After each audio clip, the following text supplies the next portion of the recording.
It's time for What the Fudge. This time it's What the Fudge for Sunday, May 24th. I'm getting to get into the habit, so let's see if I can get it done again in under 5 minutes. First thing this week, if you were listening to your favorite podcast, reading your favorite blogs, you probably noticed some of the stories around quantum computing and the funding around that.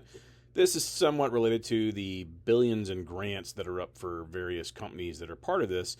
It does tie back into the 2022 Chips and Science Act.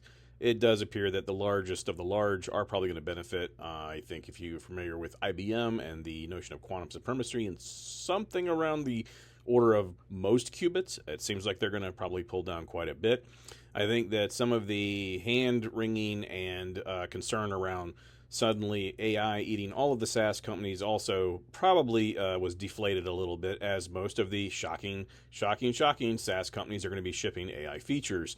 I think the other thing that was probably big this week was just around stories related to what will happen as the IPOs for things like SpaceX, and stories around what would happen when you combine space, data centers in space, potentially processors in space, but also still terrestrial AI infrastructure being built out and trading hands. I think the next biggest one was probably, if you were anywhere close to Google I/O, there was all of the things related to Google Gemini, new models, new ways of using AI within the AI world of Google.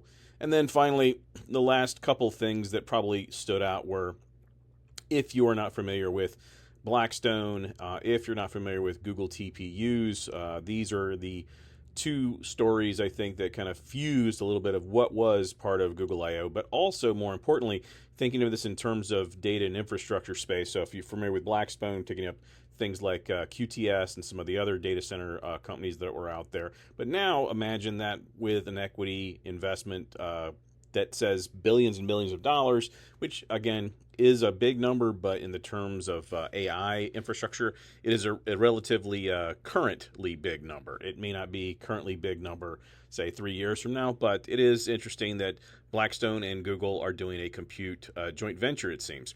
And then the last couple of things I wanted to call out were just overall this concept around infrastructure investment for AI.